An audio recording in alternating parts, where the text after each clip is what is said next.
We are kicking things off today with the long-awaited return of Roman Reigns, who made a thunderous comeback on Raw, attacking Paul Heyman's crew to save CM Punk and Jey Uso in the process. But beyond the action, fans couldn't stop buzzing about one unexpected detail: Reigns' new nickname, the OTC1. It didn't take long for fans online to point out the redundancy. After all, original and number one essentially mean the same thing, making the combo a curious creative choice. Now the man behind the name has been revealed. According to WrestleVotes, the moniker wasn't a corporate creation, it came directly from the man himself. Despite the head-scratching nickname, Reigns received a massive reaction from the live crowd, proving his star power remains untouched. Whether WWE decides to clarify the meaning behind OTC1 or simply let it live without explanation remains to be seen. Do you think the OTC1 works as a nickname, or is it one too many layers deep? Drop your thoughts in the comments below. Seth Rollins was injured during Saturday night's main event, and while the segment appeared serious on air, new details suggest the situation might not be as bad as it seemed.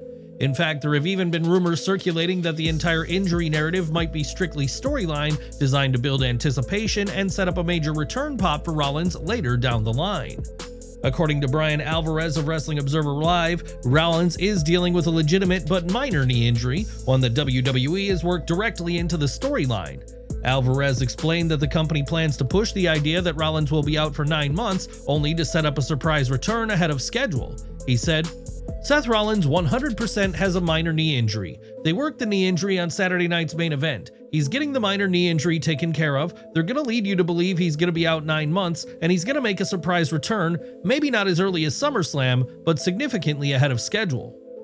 So while Seth Rollins is dealing with a legitimate tweak, the exaggerated timeline appears to be a part of WWE's long-term play. What do you make of WWE turning a minor injury into a months-long storyline? Smart build or unnecessary drama? Sound off in the comments below. TNA Wrestling's Slammiversary 2025 is just days away, and company president Carlos Silva is already raising the stakes. Taking to social media on Monday night, Silva didn't hold back in his hype for the upcoming event at the UBS Arena in Long Island. He confirmed record fan interest and hinted at changes to possibly set the stage for a major homecoming. His tweet read, "We're moving the stage back to accommodate more fans. This event will be TNA's greatest achievement, and trust me, it's going to be phenomenal." That final word, phenomenal, was all it took to ignite speculation across the wrestling world. With AJ Styles famously known as the Phenomenal One, many fans are now wondering if Silva just teased a potential return for the TNA original. While nothing has been officially announced, longtime TNA viewers immediately connected the dots. Silva's comments about venue changes are also backed up by the numbers, as according to WrestleTix, over 4,500 tickets have already been distributed, and the production crew is now working to expand seating due to surging demand. What do you think? Do you want to see AJ Styles return to TNA? Let us know your thoughts in the comments below. CM Punk might be heading to SummerSlam to challenge Gunther, but behind the curtains, it's Bron Breakker who's getting the nod for making that match feel earned. According to Fightful Select, WWE officials were highly impressed with Breakker's performance on last night's Raw, particularly during the main event Gauntlet match. The report noted, "Bron Breakker got a ton of praise from Triple H and Bruce Pritchard for carrying the Gauntlet match on Monday Night Raw." While Punk came out with the win and the spotlight, Breakker left with something just as valuable: respect from the locker room and the attention of WWE's decision makers. Now the question is, should Breakker have been the one to go on to SummerSlam? Or did WWE make the right call with CM Punk versus Gunther? Let us know what you think in the comments below. Over to NXT now, as the TNA influence continued when Slammiversary opponents Mike Santana, Trick Williams, and Joe Hendry all ended up on the same team this week, facing 3 men representing DarkState. Santana set the tone by launching himself over the top rope, which took out 4 DarkState members, including Cutler James. Saquon Sugars, Dio Lennox, and Osiris Griffin stepped up for DarkState, but the entire match was about the other team. Seeing the 3 men work together was a bizarre situation after their recent issues. Hendry and Santana had literally just put Trick through a table at Great American Bash, and now they were being forced to work side by side as partners in a booking situation that people just had to laugh at. There was ultimately no reason for Williams to want to help his upcoming opponents, as their treatment of him should have led to him not to want to tag in at all. Regardless, DarkState took control for a while until Santana made the hot tag, allowing Hendry to pick up the action. However, before either team could get the job done, the TNA group The System arrived to attack DarkState, which kicked off a chaotic brawl that led to the referee throwing the match out, and the segment turned to bedlam. This was ultimately a filler match that never truly found its purpose. It didn't do anything to increase the tension between the Slammiversary opponents, as that was never pushed during the match. Now it remains to be seen how becoming partners will impact their TNA World title match this weekend. Will Trick Williams stay focused, or will this partnership tonight come back to bite him at Slammiversary? Sound off with your thoughts. Does this chaotic build help the feud, or just muddle it further? Speaking of Williams, he ended up in a tense segment with a member of Team Undertaker from WWE's Legends and Future Greats series, and it caught the eye of the dead man. The confrontation went viral, and The Undertaker himself confirmed he will appear on NXT next week in Houston to confront Trick Williams. The Undertaker is looking to back up his LFG team, showing how seriously WWE is taking this show. Still, seeing the Phenom step into NXT to defend a young wrestler he's coaching against a TNA champion will create a surreal moment. Regardless of the bizarre situation, it's undoubtedly made next week's show feel like a must-watch episode just to see how it all goes down between them. What do you think happens when Undertaker and Trick Williams come face-to-face in Houston? Let us know in the comments. Enjoying the video? A quick like goes a long way in helping us grow and deliver more wrestling news you care about. One of wrestling's most intense retirements may have ended with more questions than closures. Speaking on the Ariel Helwani show, Goldberg reflected on his match against Gunther at Saturday night's main event. About he's confirmed was his final in-ring appearance. While he appreciated sharing the ring with Gunther, the moment didn't unfold the way he had imagined. Goldberg felt that his retirement should have happened on his own terms. He had envisioned something more personal and meaningful, but instead the moment came across as rushed and out of his control. Nothing like the send-off he had hoped for. Goldberg made it clear that his frustration wasn't just about the setting, a Saturday night taping in Atlanta, but also how his farewell was handled. According to him, his microphone was abruptly cut off just seconds before he began addressing the fans. He said, "Yeah, absolutely. They cut me off for freaking 20 seconds with the microphone in my hand. For God's sakes, I got 2 weeks before I can really, spill the beans and, make my feelings kind of known about the entire rundown from the inception of the idea to its delivery. It was a little less than to be desired." The cutoff quickly fueled online speculation, with many fans questioning whether WWE had silenced the Hall of Famer on purpose. The timing, occurring just as Goldberg was thanking the crowd, only added to the suspicion. That speculation didn't go unanswered. WWE has since responded to the claims, pushing back on the idea that anything was done deliberately. According to Fightful Select, a senior company official denied any malicious intent. A WWE higher-up denied that they intentionally or maliciously cut off Goldberg's retirement speech on Saturday night's main event after Goldberg's retirement. WWE insists there was no effort to silence him, citing either a production issue or simple miscommunication. Whether it was a mistake or a calculated move, the debate remains. Still, WWE did make an effort to honor Goldberg behind the scenes. After the match, the company reportedly helped organize a last-minute backstage gathering. Goldberg was surrounded by people from both his football and wrestling worlds, those who, in his words, defined his journey. It was a gesture that showed some level of respect, even if it didn't make the broadcast. In the end, Goldberg's farewell may have lacked the spotlight he envisioned, but his honesty has added a deeper layer to an already emotional final chapter. Was this just bad timing, or does Goldberg have every reason to be frustrated? Let us know what you think in the comments below. During the same interview, Goldberg revealed that WWE approached Gage with an NIL deal. However, once Goldberg learned what the company was offering, he stepped in and shut it down.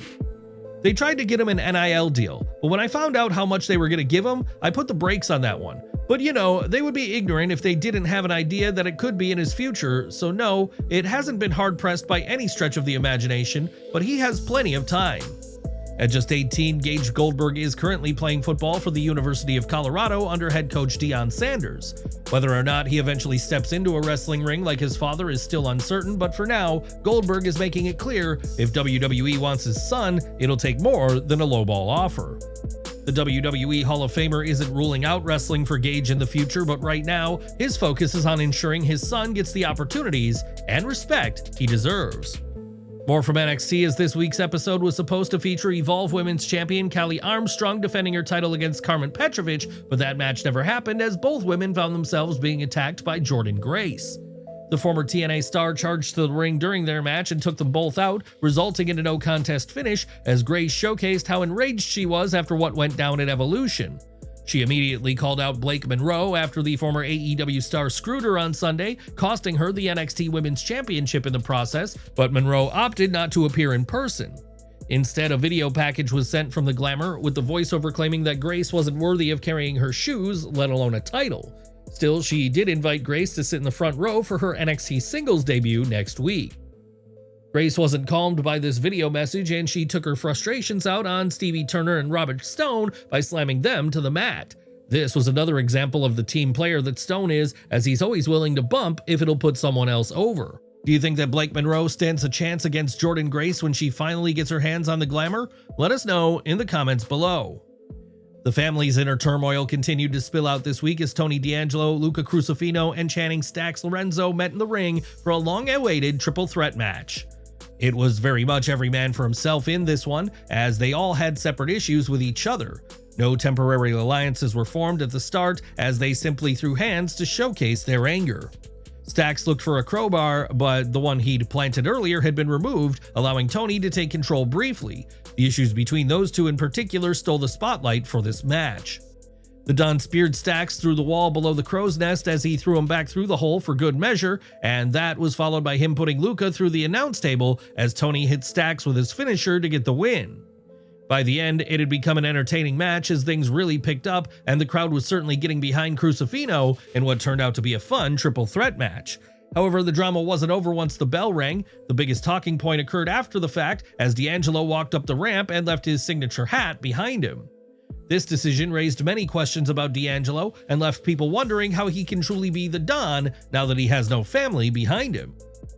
Fans have questioned whether this is the start of a character transformation or if he's about to bring in a new member.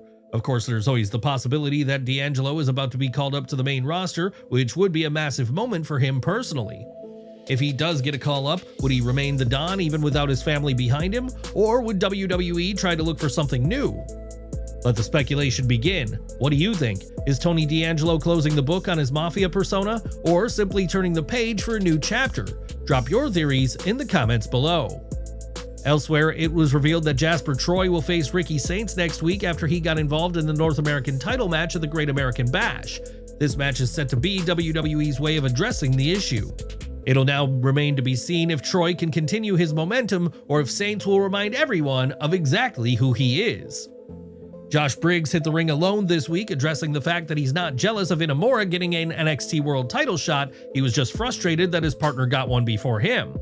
Briggs pointed out that he's been in NXT for 4 years and believes management is overlooking him despite the constant quality performances he delivers inside the ring. Obafemi had heard enough at that point and emerged to tell Briggs he had not earned anything. When Inamura came out from the back, the segment quickly became tense as he made it clear he wanted to win the title in the right way. Briggs put out a challenge for a triple threat NXT Championship match next week, and the immediate brawl between them seemed to all but confirm that it's happening. It was a great segment that showed the respect between Briggs and Inamura no longer exists, with both men purely focused on their own singles aspirations rather than friendships. Femi won't care about their lack of friendship. He will now focus on the fact that he doesn't need to be pinned to lose his title next week, which is a tough spot to be in.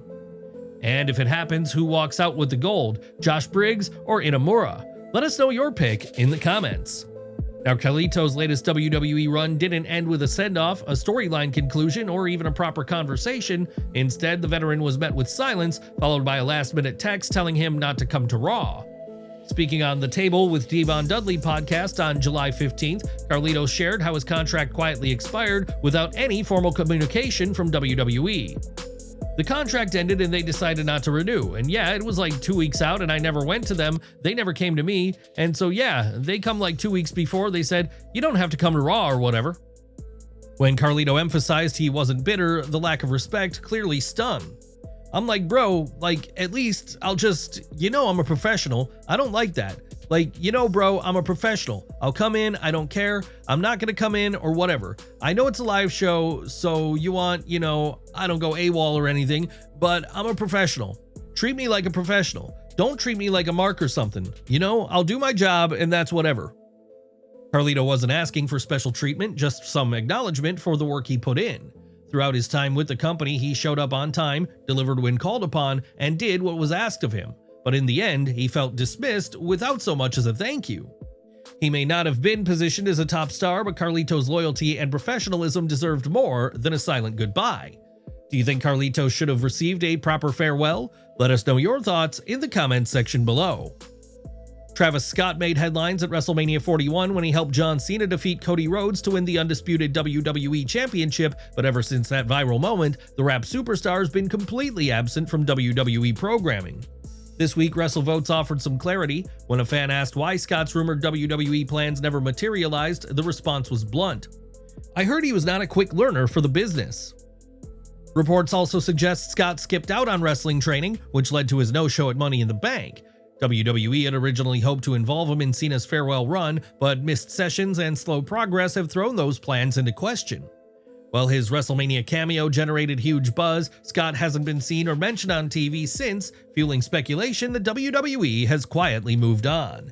As John Cena's retirement tour rolls on, the window for a Travis Scott return is closing fast. Should WWE give Travis Scott another shot, or is it time to move on? Let us know in the comments below. More from NXT as the show got straight down to business this week as Fatal Influence started the show, with JC Jane hinting that Jasmine Nix was the reason why they lost at Great American Bash, but pointed out that they redeemed themselves at Evolution, even though she damaged her voice in that match. Jane successfully defended her NXT Women's title against Jordynne Grace at the All-Women's event, although she's now heading into a title versus title match, and her opponent, Masha Slamovich, turned up to surprise her. It was tough for Slamovich as her microphone wasn't working, but Fallon Henley saved the day by handing her one that worked, allowing the segment to move forward. The TNA star claimed the only reason Jane is still champion is due to Blake Monroe, although Jane remained confident, claiming she's going to win the Knockouts title before Zaria and Sol Ruca appeared, with this marking one of the only times a Speed title has been shown outside of its own segment. Things quickly got aggressive as the babyfaces sent the heels out of the ring after a brief fight, ending what was a fairly standard opening promo segment from everyone involved. Jane has been entertaining as champion, but it does feel like Fatal Influence is coming toward the end. WWE would be smart to wrap things up before it becomes too stale and fans no longer care. The main event of the show saw Fatal Influence take on Ruca, Zaria, and Slamovich in 6-woman tag team action, with the heel trio taking control early on, showcasing their experience as a team. Slamovich fought back into the match, proving her ability as a performer as she chipped away at the team until it was her and Jane alone.